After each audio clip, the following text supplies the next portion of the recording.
Half a day. Good evening, everyone. I'd like to call this meeting to order. It is December 6, 2023 at 5:30 p.m. First thing on our agenda is the meeting minutes for September 28th and October 31st. That's agenda item 2.0, 2.1, and 2.2. So if we can, I'd like to ask for a motion to approve. Regent Malilai moves to approve the regular meeting minutes of September 28, 2023, subject to corrections. Okay, can I get a second, please? Regent Leongro, second. Okay, any discussion? And then, I'm sorry, Regent Malilai, did you say subject to corrections? Yes. Okay, thank you.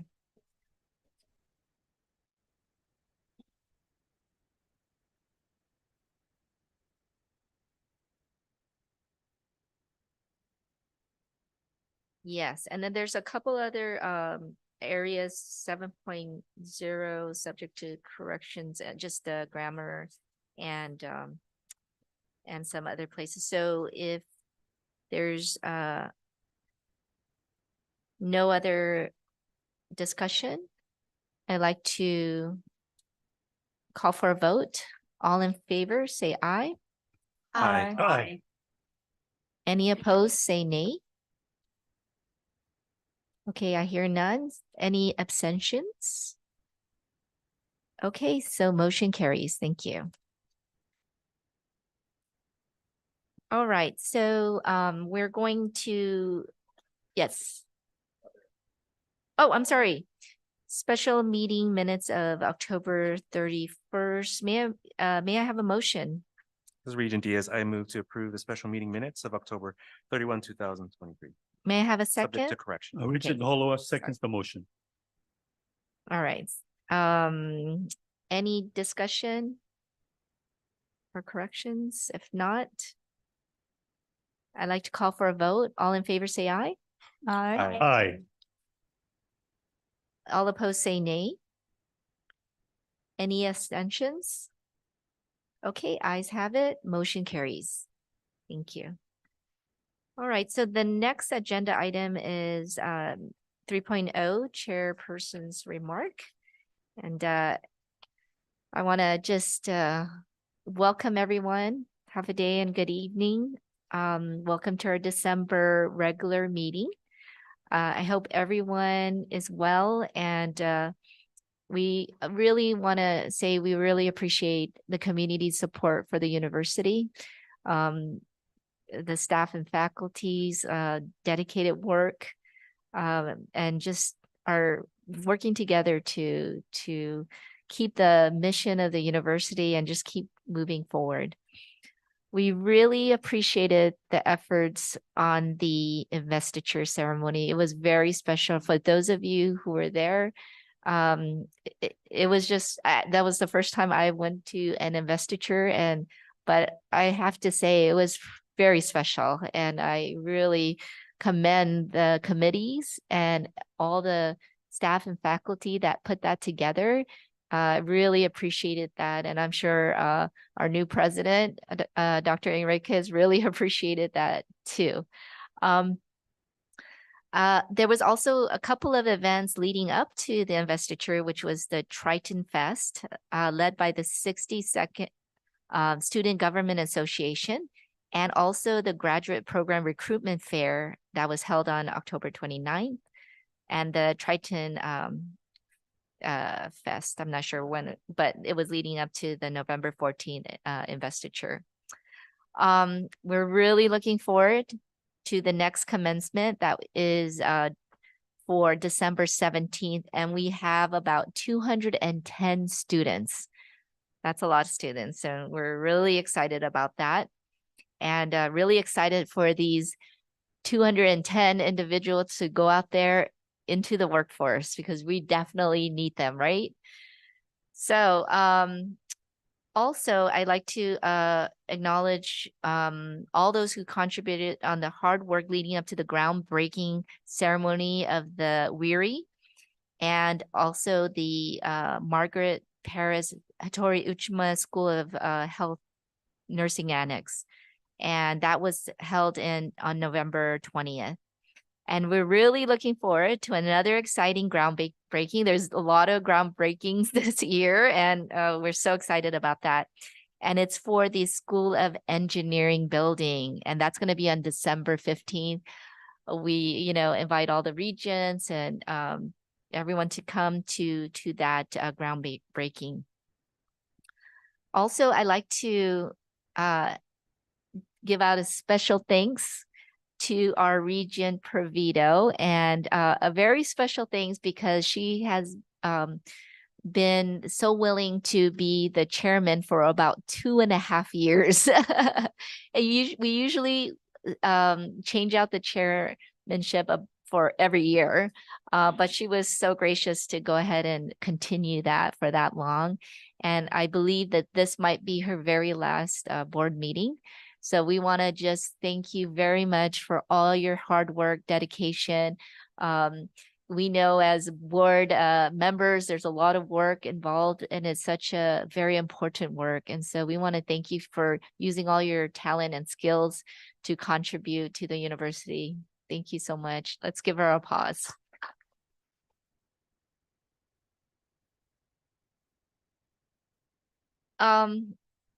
Would you like to say something?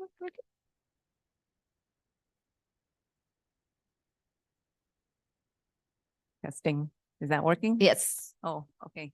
Oh, well, just a few words, I guess. I'd like to say that I'm just really grateful for having served with the university for 6 years. And I tell you, every day really counted. And but I felt that I am much better in terms of serving on boards. And but I think I'm going to take a break first for a while. But I'm just so glad, I feel like I'm just leaving also with the university in a better place. And especially, knowing that there are all these initiatives that we needed to have done. And of course, my pet peeve was really the physical facilities committee, and really seeing those projects really come to reality. So that in itself is just something that I feel like was a great achievement for the board. But thank you, everybody. And I know I leave it in good hands.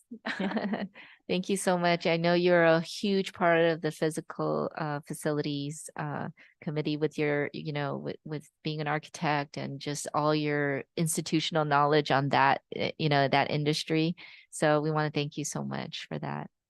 And yeah, and but Pete's still here, so we'll talk to him later. We'll give him kudos later. Also, I like to welcome at this time Regent Joanna Chun as the newest member of the Board of Regents.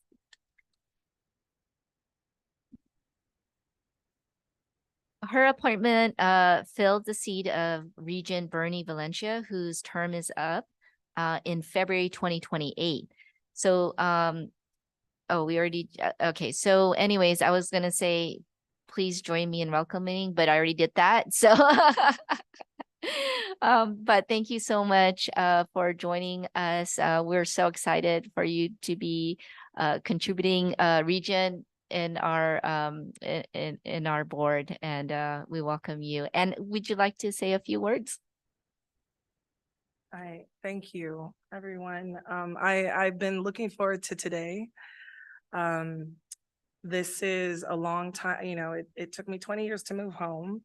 I did get 1 semester at UOG before I went off to California. And I'm so honored and proud to be working with this board. Our university education, advanced education, I believe just the way Dr. Enriquez believes and all of you believe that it is the engine and we're advancing our community. And I'm so excited to be a part of it and work with all of you, learn from all of you, and share my expertise and my experience and in healthcare operational excellence and systems design. And I'm just really looking forward to being part of the work that we do here to support EOG, our EOG president, and the wonderful staff that's making EOG run. So thank you all. Thank you and welcome, Yes. welcome. Okay, so that concludes my remarks, and we'd like to now go to the president's report. Okay. Dr. Enriquez?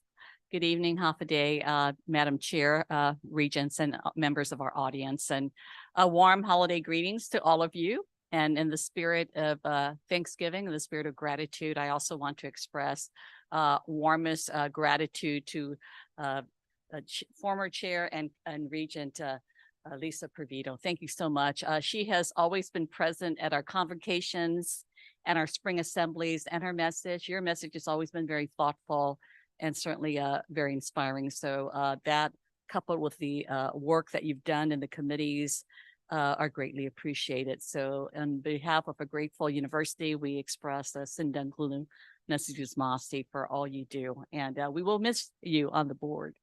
I also want to express gratitude to our board members for continuing to support what we do at the institution. Your countless hours of volunteerism, as I call it, because the compensation really doesn't, fully justify the time and effort spent in committee work, as well as our regular board meetings. I also want to acknowledge and thank members, our leaders within our shared governance groups, and all of our administrators, particularly great partners like the University of Guam Endowment Foundation that has been instrumental in helping to provide funding or gap funding for our new facilities that are going up. So before I proceed with the report, I really want to take this opportunity to recognize and honor those who have passed away, who are family members, loved ones, beginning with the late Fermina Leon Guerrero Paris Hattori, who is the mother of the late Dr. Margaret Paris Hattori Uchima, as well as current Professor Dr. Ann Hattori, among others.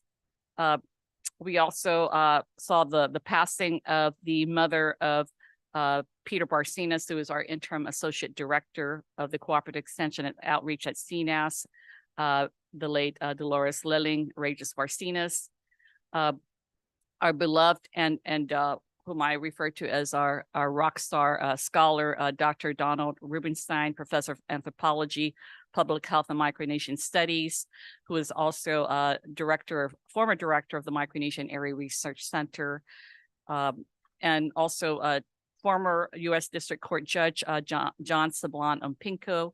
We want to acknowledge Judge Umpinko, who joined us as an assistant professor with SBPA from 1995 to 2000, and also was brought on board as an associate professor at the beginning of this semester.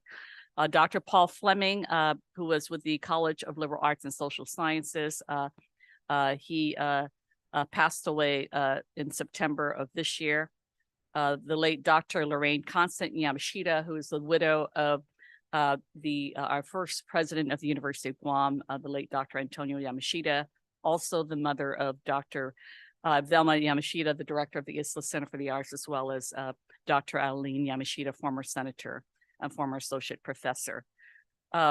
Finally, the mother of Erwina Andrade, who is director of the EMSS Trio Upward Bound, Miss Julie Tabulas Andrade, passed away and was just recently buried earlier this week. So I just want to ask if we could just have a moment of silence to honor them at this time.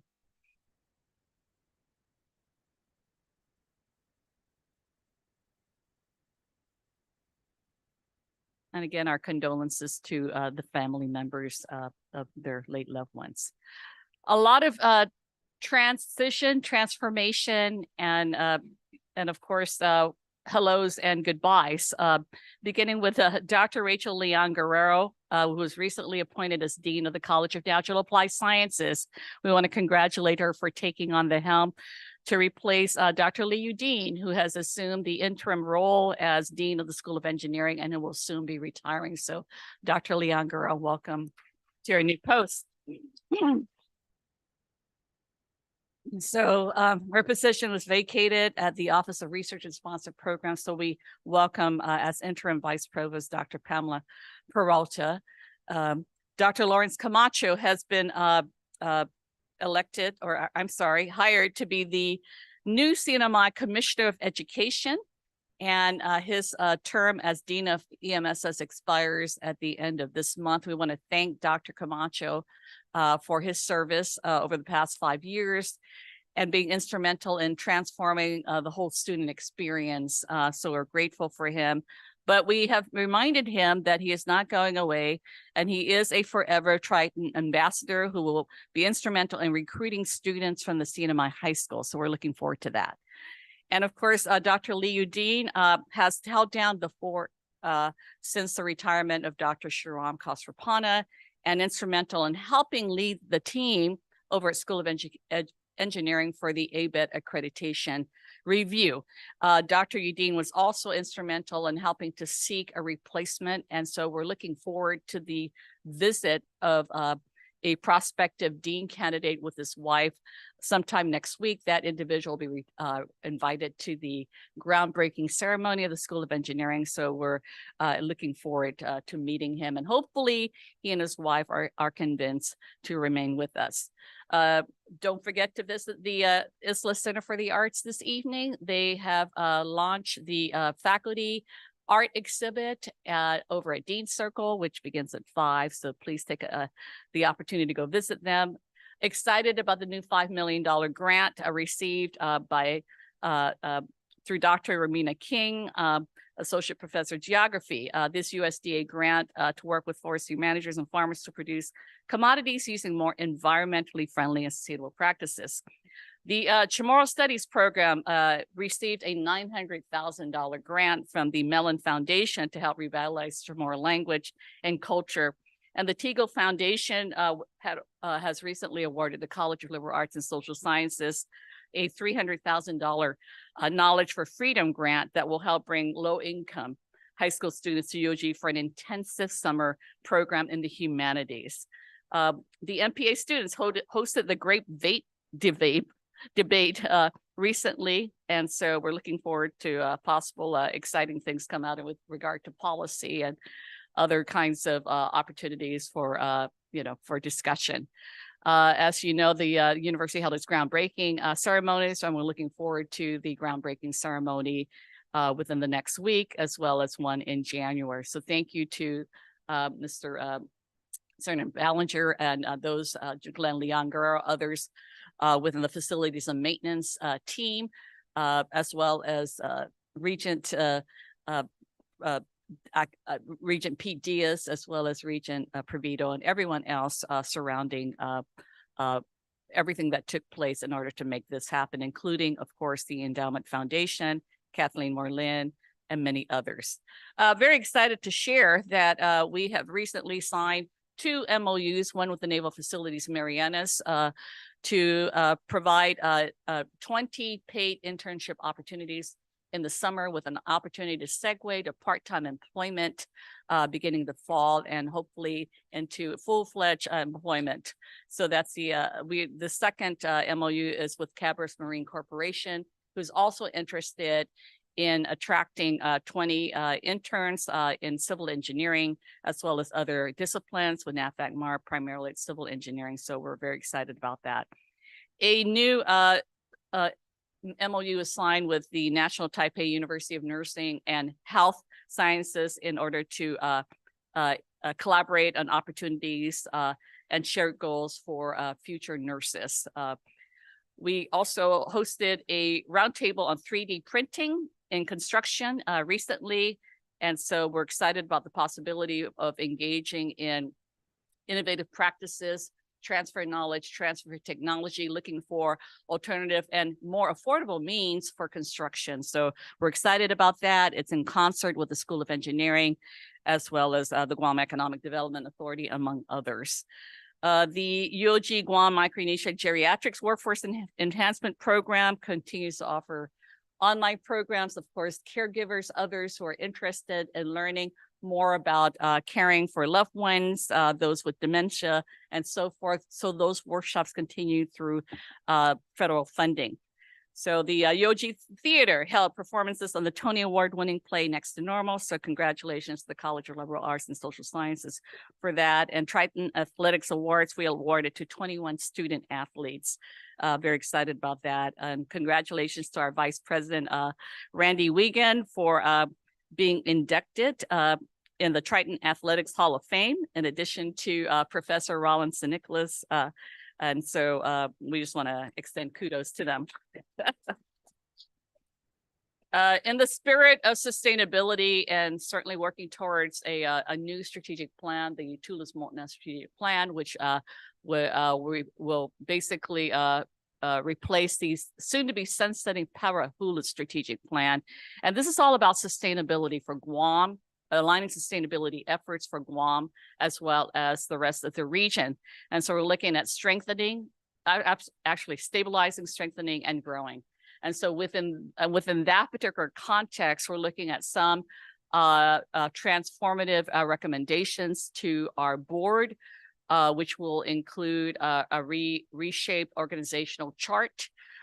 We have not finalized the plan as yet because we are pouring through all of the input that has been received, including that from our students, which really represent low-hanging fruit. But we're looking at ways in which we can strengthen specific units in order to grow the university's resources, be more sustainable, and so forth. So in line with that, a new financial management plan has already been sent out by the Vice President for Finance and Administration to spell out a number of different initiatives, including a 90% spending plan on non-appropriated funds, among other things, including freezing for the FY 2024 budget alone, administrator salary increases.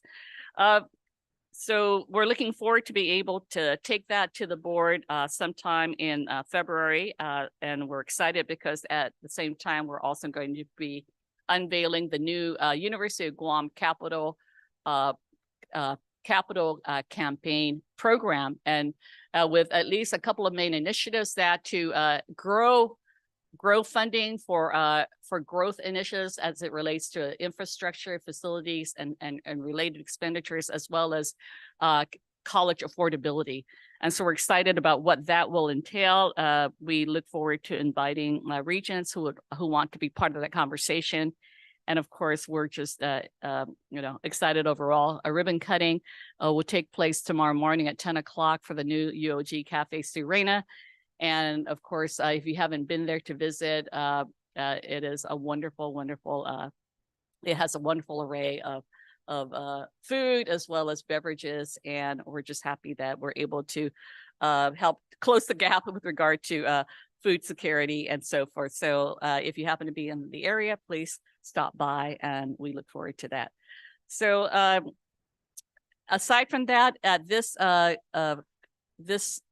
fall commencement, we are looking forward to the graduation of the inaugural cohort of the Master of Accountancy. We will have 22 graduates, and we will be hearing more announcements about new programming. We will have a site visit by the Wassinger College and University Commission special team for the new Doctor of Education degree program that is scheduled on January 31st. And so the School of Education team led by Dr. Alicia Uggan is very excited. There is going to be wraparound support, and hopefully when everything works out, I say when and not if, then we can start to launch the offering by fall of 2024. So a lot of other things soon to be unfolded. Thank you very much. And again, I want to thank Dr. Charlene Santos-Bamba for leading the efforts on the investiture. The intent of the investiture was really to showcase the wonderful purpose and works of the University of Guam community as a whole.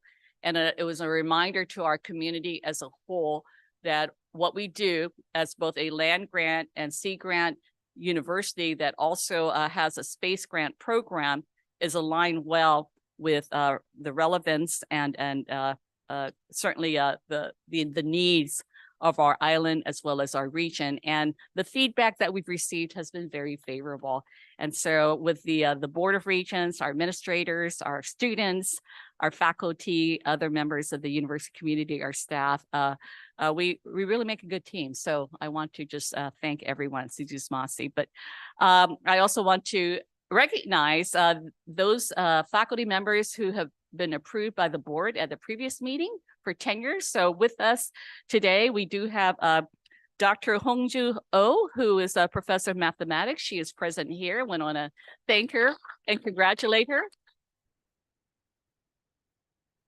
And then on Zoom, we have who had joined us, Dr. Raymond Polino, who is assistant professor of mathematics. He also received tenure. So we want to congratulate Dr. Polino.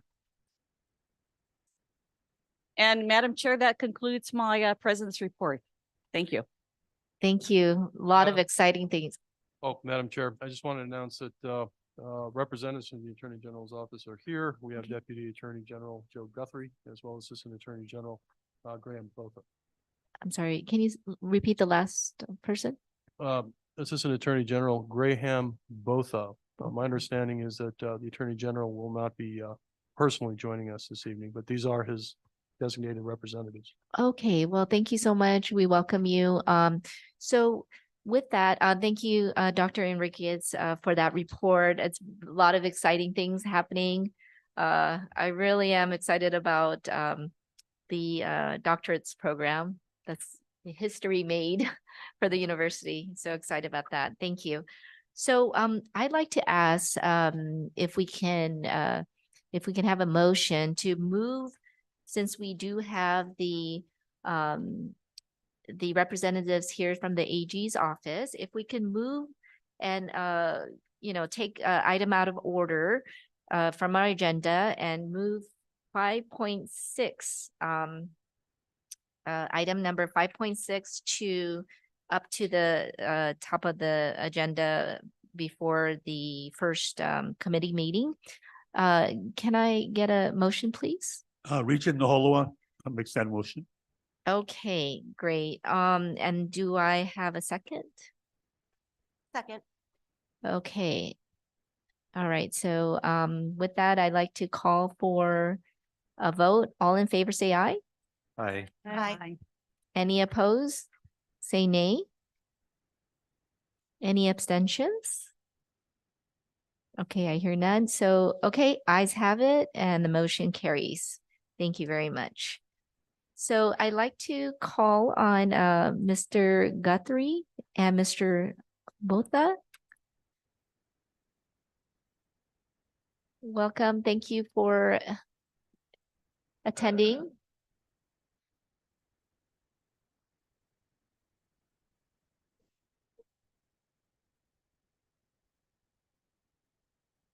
Oh, can you turn on your mic, please? Okay, excuse me, members of the Board of Trustees of the University of Guam. My name is Joseph A. Guthrie, and I am the Chief Deputy of the Office of Attorney General. To my right is the Deputy Attorney General Graham Botha. I understand that we have been asked to attend tonight to provide information about the proposed bylaw that would indemnify officers and trustees of, I think it's trustees, right? Regents. Regents, excuse me. Oh, okay, you're regents. I apologize. You're not trustees. Okay, it would indemnify the regents of the and officers of the University of Guam for costs of legal representation that they might incur as a result of being charged with criminal acts. We wrote you a memo some time ago about this subject. Do you have any questions, or how should we proceed? Would you like to just, briefly just explain the objections for that? Well, Thank okay, there are several objections, one of which is that that the statutes of the government of Guam, and the Guam Supreme Court have expressed a policy against indemnification for criminal acts. And if you look on, I think it's page 2 of our memo, you will see that we cite a from a case called Coney Caesar versus QBE Insurance. And that basically expressed the idea that that willful acts of the insured should not that attorney's fees costs incurred in representing the person for willful act should not be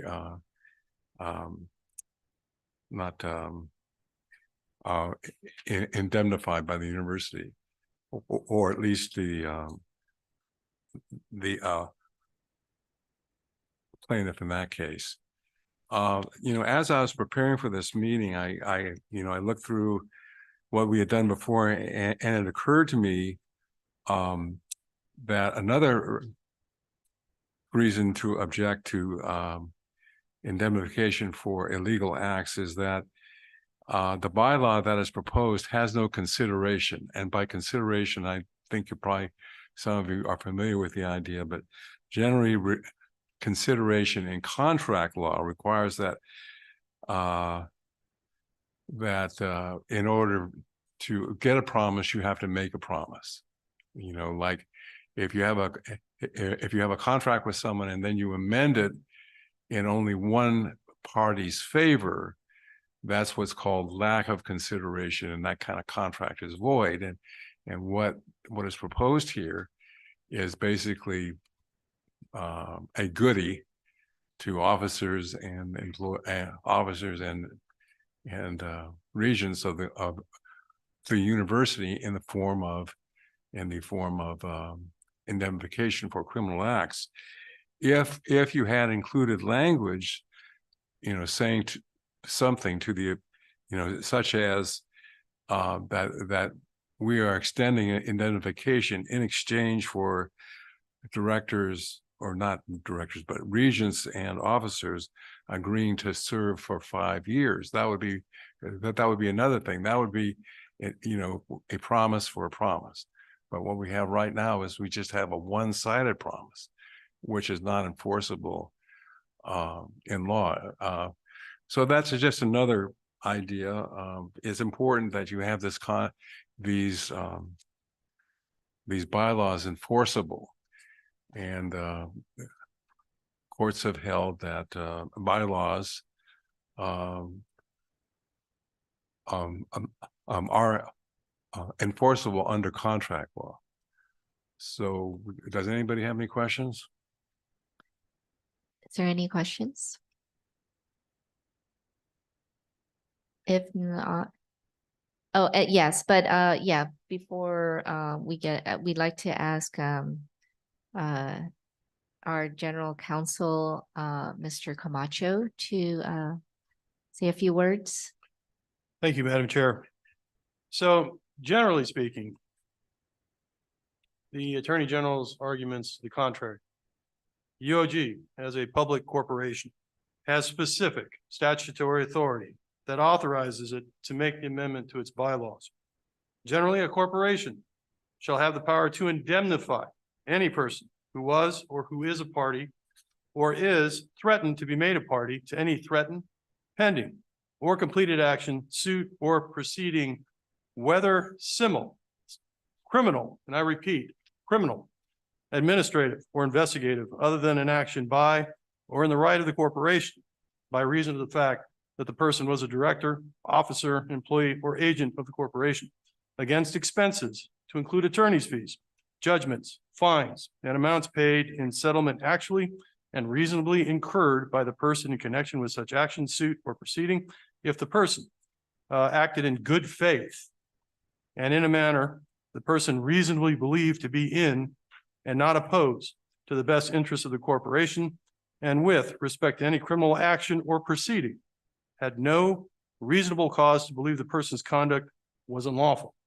And I'm quoting, from 18 GCA, section 28822, subsection A. Now further, in the exercise, I believe the case that is definitive here is not the case cited by the Attorney General's office, the Consey case. Instead, it should be In re Camacho, 2006 Guam 5, which clearly states that in the exercise of the business powers of a public corporation, the public corporation may lawfully exercise these powers in the same way and will be governed by the same rules which control private individuals or a business corporation under like circumstances. And therefore, UOG is a public corporation like any other Guam corporation, has the power to indemnify its regents and officers who face criminal charges arising out of their official duties if the person acted in good faith and in a manner the person reasonably believed to be in and not opposed to the best interests of the corporation. And with respect to any criminal action or proceeding, had no reasonable cause to believe the person's conduct was unlawful. Here, it's important to note that the language of the amendment that we made back in June closely mirrors the criminal indemnification language of 18 GCA section 28822A. And thus, the amendment is specifically authorized by 18 GCA section 28822A, and the language of the amendment mirrors the language of the statute. It does not exceed or depart from the statutory authority. Concerning the Attorney General's argument that the Consi Caesar versus QB Insurance case, that's a Guam case, that's in 2001 Guam 6. It's misplaced because the case is not relevant to the issue of whether UOG had the authority to pass the amendment. In Consi Caesar, the administratrix of an estate brought legal action against an automobile insurer to recover liability compensation for injuries suffered by the decedent when he was struck by an automobile. The lower court granted the insurer summary judgment, finding that the injuries were caused by the intentional act of the driver and that compensation was therefore barred by the exclusionary provisions in the insurance policy and by statute. And the Supreme Court affirmed the lower court's ruling. The court relied on, in part, to make that decision, 22 GCA section 18602, which states that an insurer is not liable for the loss caused by the willful act of the insured. Here, 22 GCA chapter 18, which is the chapter in which that statute is found, is limited to insurers authorized to do business on Guam and is not applicable to the University of Guam or the Board of Regents. Now, in terms of indemnification, I'll just cite that UOG has very broad statutory authority under its charter, and it also has broad statutory authority under general Guam corporate law. And in essence, that law states in essence that UOG, like any other Guam corporation, has the power to make bylaws for the administration of its corporate affairs, the management of its business, and the care, control, and disposition of its property. And that's out of 18 GCA section 4101G. There is no requirement for consideration as argued there, and that would be my opinion. Now, despite the fact that the University of Guam has the statutory authority to issue that particular amendment, I'll just state your choices here legally. You could deny the Attorney General's request. However, I ask you all to remember that we must cooperate with the Attorney General's office, just like we have to cooperate with other agencies that we may have to work with from time to time. Sometimes that cooperation takes the form of compromise. And I would recommend in this case that compromise be reached in which we could draft an amendment, removing the language about the criminal indemnification, keep the remaining language, which does clarify to a great extent when we will indemnify persons. We could also agree to send that draft to the Attorney General's office for their review. And we could basically consider that draft at the next meeting, which is scheduled in February, if the Attorney General would agree to that. But that, in this case, is what I would recommend. And once again, it's not because our actions were illegal, but you have the discretion to cooperate should you so choose. Thank you.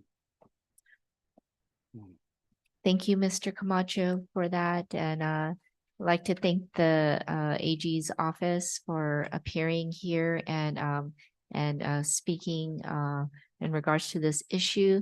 And I do agree that we want to work with the your office. And want to really appreciate your presence here, and that we are going to look at revising or amending, and that we want to work with your office to maybe look at a draft. And so that way we can, come to understanding. So that way in our February meeting, when we put it on the agenda, we would have already probably worked everything out by that time. And so I just want to thank you so much. If there's any other comments that you would like to make, you can make it at this time. Go ahead. Thank you. I think that would be a reason. Speak into the mic and repeat Still what on? you just said. I'm sorry, thank you. I think the compromise proposed by General Counsel, Mr. Anthony Camacho would be a very reasonable one.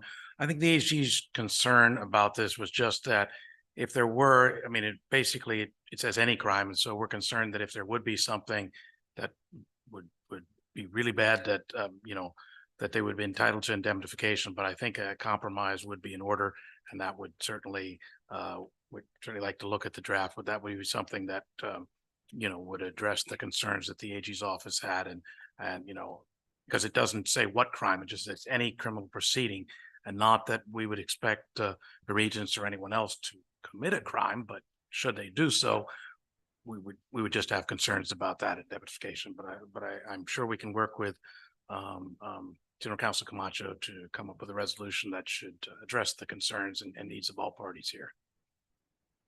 Okay, thank you so much. We really appreciate your presence here. And if there's no other comments, oh yes, I'm sorry. Yes, Regent Malila.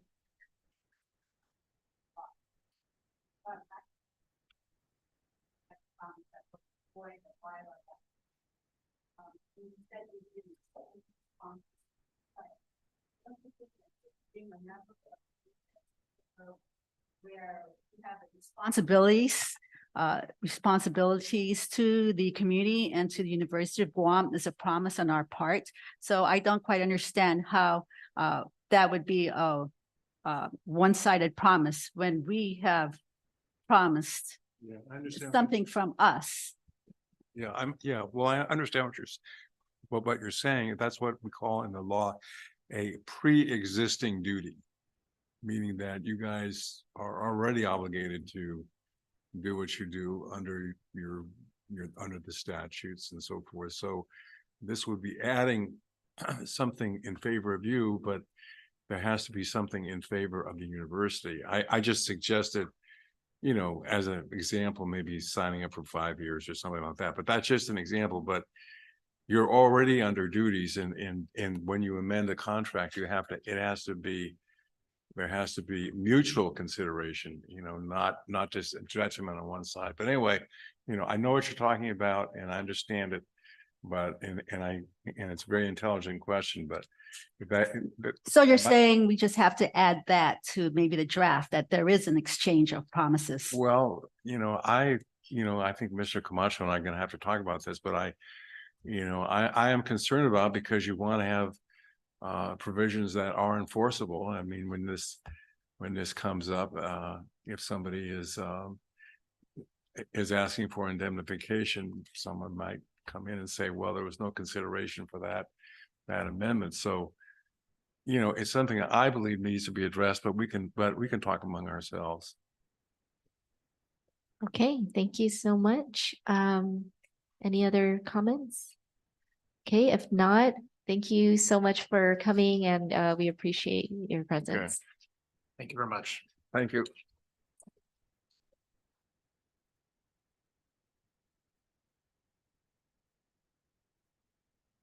All right, so now moving on, we are going to the reports from the standing committee, and we are going to agenda item 5.1, and I would like to call on Regent Malilai for the SASARD committee.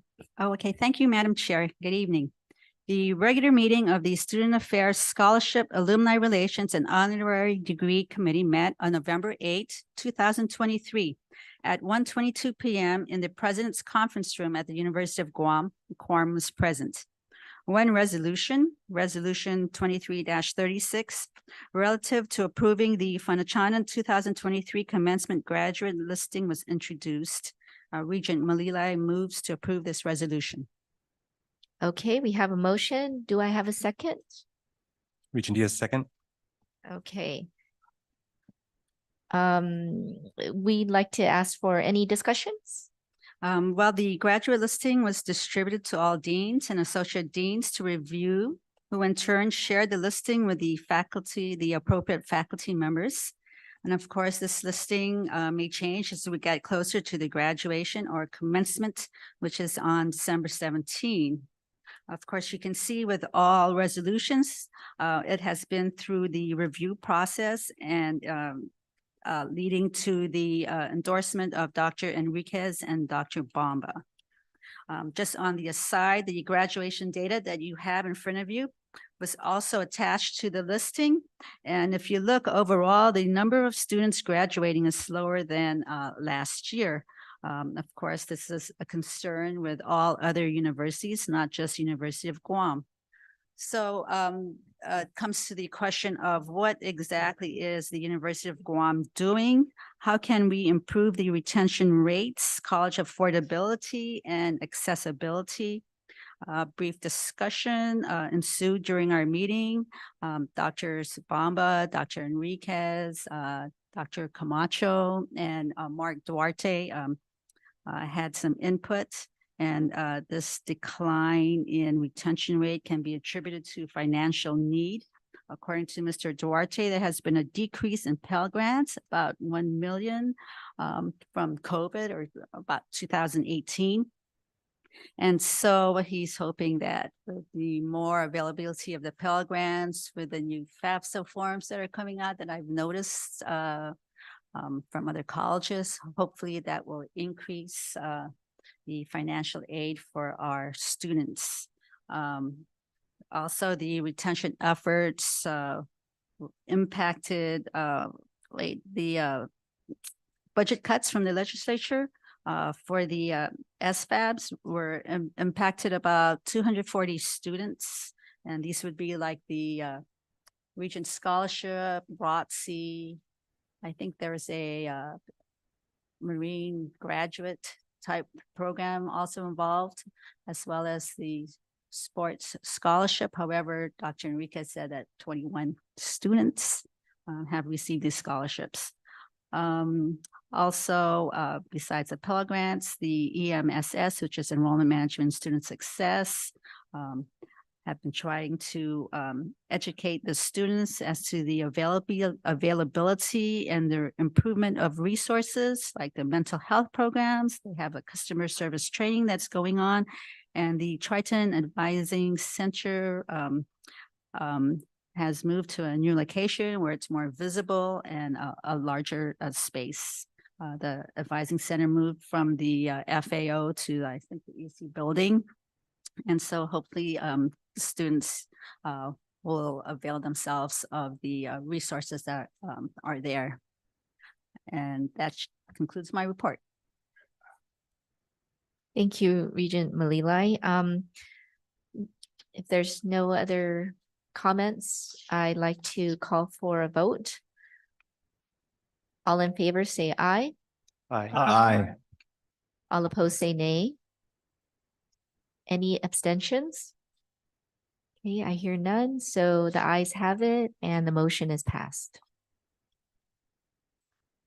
All right, so we'd like to move on to 5.2 agenda item, the Academic Personnel and Tenure Committee. I'd like to call on Regent Malilai. Okay, thank you. The regular meeting of the Academic Personnel and Tenure Committee met on November 8 at 2:35 PM in the President's Conference Room at the University of Guam. A quorum was present. Again, one resolution was introduced. This is Resolution 23-37, relative to authorizing certain University of Guam employees to sign or to appoint persons authorized to sign all documents submitted on the University of Guam's behalf to the Federal Alcohol and Tobacco Tax and Trade Bureau. I move to approve this resolution. Okay, do I hear a second? Regent Provito, second. Okay, any discussion? Very briefly, this ethanol is used to preserve marine specimens. There's a tax on ethanol by the Alcohol and Tobacco Tax and Trade Bureau. The UOG repository members are seeking an exemption, and they are requesting authorization for certain individuals to submit documents to the Bureau. These individuals are Doctors Leslie Vass Donaldson and Annalyn Bansell. We also like to point out that during the meeting, it was recognized that in this resolution, it's for the purchase, not manufacturing of ethanol on the university grounds. That concludes my report. Okay, thank you. Any other comments or discussion? Okay. If there's none, I'd like to call for a vote. All in favor, say aye. Aye. Any opposed, nay? Any abstentions? Okay, I hear none, so the ayes have it and the motion carries. Next on the agenda is 5.3, Physical Facilities Committee. I'd like to call on Regent Pete Diaz. Thank you, Madam Chair. The Physical Facilities Committee met on November 8, 2023 at 4 PM at the President's Conference Room with a quorum present. I'll start off with our committee update. So our capital improvement projects, we have our USDA projects, which includes the School of Engineering and the Student Services Center. Some updates is we finally closed the USDA loan. The Student Services Center, a lot of accomplishments. Our pre-construction meeting was completed, building permit was issued, NTP was executed, and construction has now begun.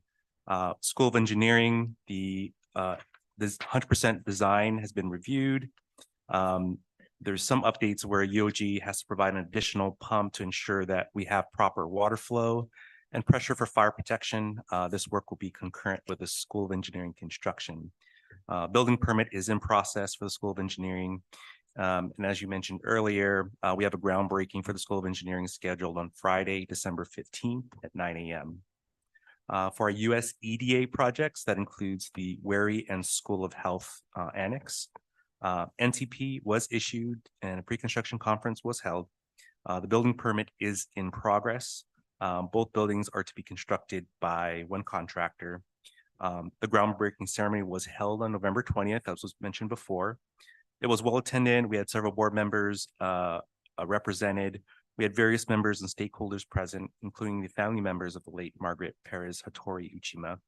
And we heard from Acting Governor Josh Tenorio, Acting Lieutenant Governor Therese Terlahi, along with our President Enriquez, UOG Endowment Foundation Board Chair Jesse Young Guerrero, and lastly, RCOG Executive Director Kathleen Moreland. Construction start is targeted January of 2024.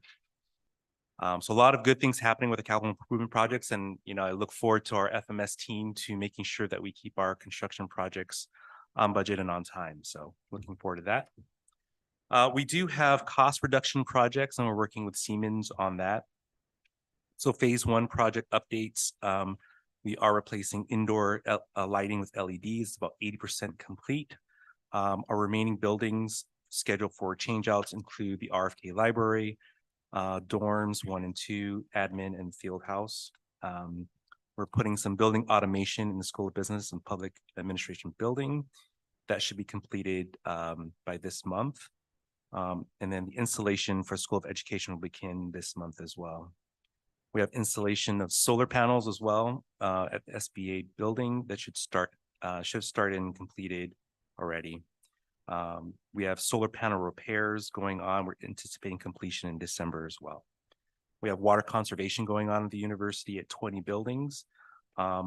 and the completion is targeted for this month as well. Just some updates on Typhoon Mawar repair. So we have roof repairs ongoing at 3 dorms, our library, CNAS, and science buildings, and we have typhoon shutters in procurement for several facilities as well. As far as our IDIQ with our architectural and engineering consultant, our FMS director is developing a scope of work to best utilize available funding. So one of the things we're looking at is a master plan update for the university there. Safety and security updates. The campus is putting CCTV installations in progress, and we are actually using our student security force to help with safety and ensuring safety as the contractors using their lift. And then SSO is also in the process of updating emergency action plans for every building and unit on campus. And that completes my update for the Physical Facilities Committee. The committee also discussed and approved one resolution that will require approval by the board, and that is resolution number 23-38 relative to approving the policy governing service, assistance, pet, and stray animals. So I move to approve this resolution. Okay, there's a motion. May I have a second? Regent Leon Pepito, Guerrero, second. Go ahead. Okay, and then any discussion? Yep, so the intent of this policy is to show that the university is committed to providing equal opportunities and access to individuals with disabilities or medical mental health conditions that require assistance of service or assistance animals. It seeks to maintain the safety and health of its students, employees, and visitors, ensuring that pet animals on UOG property do not pose a threat. And the policy aligns with Americans with Disabilities Act, Section 504 of the Rehabilitation Act of 1973, Fair Housing Act, and other relevant Guam laws and regulations. The intent of the policy is to be reviewed every 3 years or on an as needed basis as any of those guidance or regulations change or as situations requiring attention call for it. This policy has been reviewed and by the president and the Physical Facilities Committee and recommend for board approval. Okay, if there's no other discussions, I'd like to call for a vote. All in favor, say aye. Aye. All opposed, say nay. Any abstentions? Okay, I hear none, so the motion carries. Thank you. So we would like to move on to Investment Committee 5.4. I'd like to call on Regent Leon Guerrero. Thank you, Chair. Let me move this closer. A meeting of the Investment Committee was held on November 9th, 2023 at 1:30 p.m. Via Zoom and in the President's Conference Room, and quorum was present. Daniel Ramos from the Triton Investment Club provided an update on the funds managed by the club. The fund balance has increased from about 38,000 to 42,000 in the last quarter. ExxonMobil is the only change that they made recently, as it was the first step towards some rebalancing efforts that they're currently undertaking. The gain for the quarter was 2.12% as compared to 1.07% for the S&P. He also stated that some Triton Investment Committee members will be attending the investment conference in Manila that I believe was held last week. So we're excited for them to be participating there. Jason Miasta of Raymond James and Associate gave an overall update of the markets, stating that it has been a whirlwind since July. Markets have reacted positively to the Fed Reserve decision not to raise the rates at their last meeting, and we should expect continued volatility for the next few months. They are targeting 4650 on the S&P by the end of the year. Household cash reserves have been depleted, which will serve as a drag on the economy. The price of oil has been dropping, which should help, and they are watching what is going on in the Middle East. They are anticipating a mild recession in the first and second quarter of 2024 and expect the Fed to start reducing rates in the third and fourth quarters of next year. Amanda Gima, also of Raymond James and Associates, walked through the individual investments. Most investments operated in line with their benchmarks. The portfolio has grown from 24.4 million as of September 30, 2023 to nearly 24.7 million as of November 7th, 2023. Our private equity investment with Blackstone has done very well. The return for FY23 so far is 12%, and Blackstone has already started returning capital to the university as the relationship is now approaching 5 years. KKR private equity is just beginning to draw down funds. Their performance has been flat so far, and so VP Wiegand has been tasked with scheduling a call with KKR so we can discuss how we move forward and what their plans are. Amanda Gima also covered the conservatively managed portfolio that currently has 4.2 million under management, and that portfolio has gained $40,000 in the most recent quarter, but is still down about 50,000 since inception due to all the market volatility. They feel the portfolio is well positioned for the anticipated interest rate reductions that we foresee coming in 2024. There is no new business to address, and this concludes the investment committee report. Thank you, Regent Leon Guerrero, for that report. And we have next is 5.5, which is the Budget, Finance, and Audit Committee. I always wondered why we wait all the way to the end. It's a test of our concentration because now we're going to look at a lot of numbers, right? Regent Nahalawa? I don't know if it's the best for last or the last for best. Like I mentioned, it's kind of detailed. And I have to apologize in advance because what we have done is that we have done an annual financial review. The meeting of the Business, Finance, and Audit Committee was held on November 9 at 3:00 p.m. and a quorum was present. Vice President of Finance, Mr. Wiegand, asked if he could continue a trend that had been going for the last 2 years, where he provides an annual financial review of the university at the first meeting after the end of the fiscal year. The committee agreed to hear the review. First of all, enrollment has been trending down for the last several years. The university has hoped that fiscal year 2023 would be a rebound year after prior years were impacted by COVID-19 pandemic. However, the rebound did not materialize. This is the situation which many universities find themselves. The committee questioned what the university is going about the slide, and Mr. Wiegand responded that there are plans to reach out to the military to pursue students who started with the university and then left the program, and to work with high school students to bring students into dual enrollment programs. The enrollment decline was led to a decline in tuition collected. The university did not hit its budgeted target for tuition for the year. The next slide dealt with the appropriation history of the university for the last 25 years. The graph revealed that the appropriations have been fairly flat over the year. The university appropriation for fiscal year 2024 would be 25.5 million if the funds were removed for the recent salary increases for staff and faculty. This would make it a little lower than the 1999 appropriation and lower than most years covered in the graph. We did discuss in the committee that there's a lot of issues coming up. It's going to take a complete unified effort, not only for the legislature, but to get other new source of fundings in. Comptroller Abigail Martin discussed the growth in recent grant fund revenue for the same period. Although the graph includes funds received in 2009 related to the American Reinvestment and Recovery Act and the Higher Education Emergency Relief Funds, which the university has had in the last few years. However, the growth in graph activity is unmistakable. Auxiliary activities brought in revenue of 4.7 million with expenses less than 2.3 million. Most of the funds were brought in by the Global Learning and Engagement team. Associate Controller Elsa Burser Flores discussed the capture of receivables from the various scholarship programs. Fiscal year 23 was the first year in which the target was not reached. The university collected about 230,000 or about 92% of the target of 250,000. Controller Martin reviewed cash and investments over the last several years. Overall, cash and investments have been fairly stable, but there has been more cash flow pressure in the last fiscal year. The further discussion was the capital asset activity.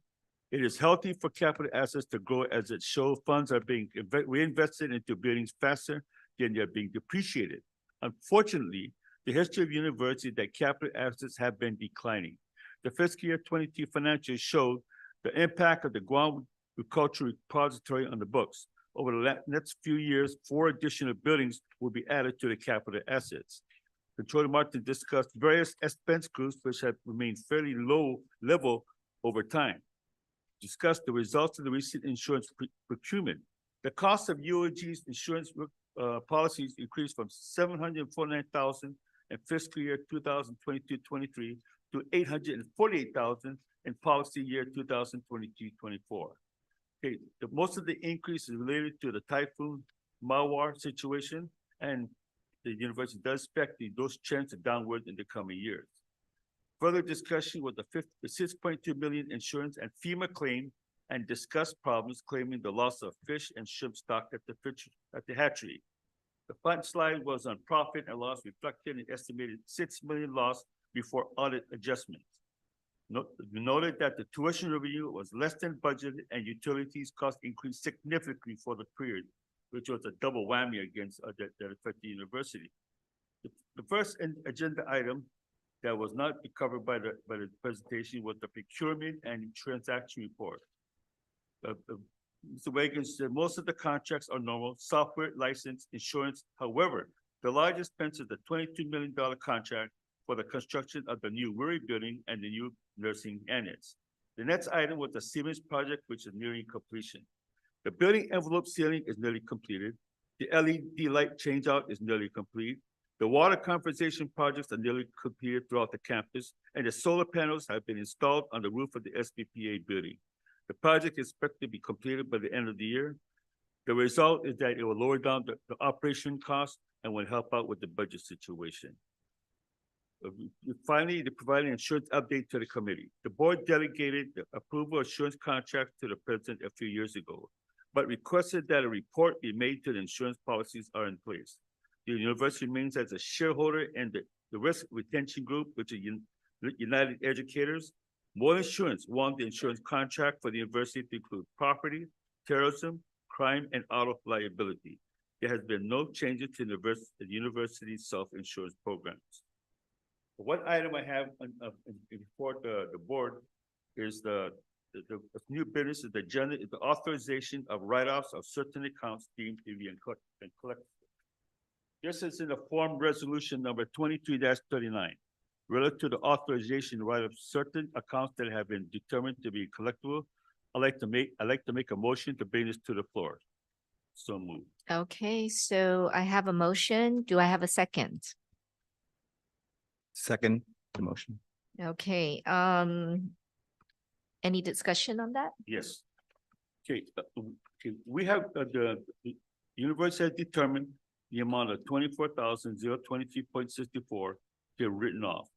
Most of these students have deceased. There's a couple of amounts that have been changed and been written off, but these are the 24,000 are the debtors that are deceased. And there's no way we can collect from these, from these students. And right now, it's best to clean up the books. The reason for the write-off. Okay, all right, so we have a second. Any other discussions? If not, I'd like to call for a vote. All in favor, say aye. Aye. Any opposed, nay? Any abstentions? Okay, I hear none, and the motion carries.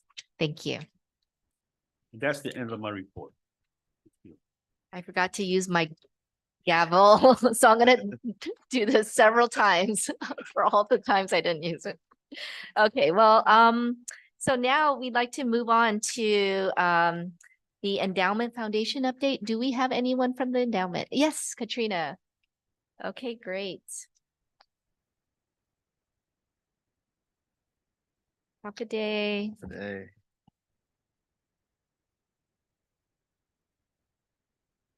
Hafaday, Madam Chair McKeever and members of the Board of Regents, thank you all for giving me the opportunity to report. We are currently running our annual G is for Giving campaign that raises funds for student scholarships and programs. Donations big and small will gladly be accepted.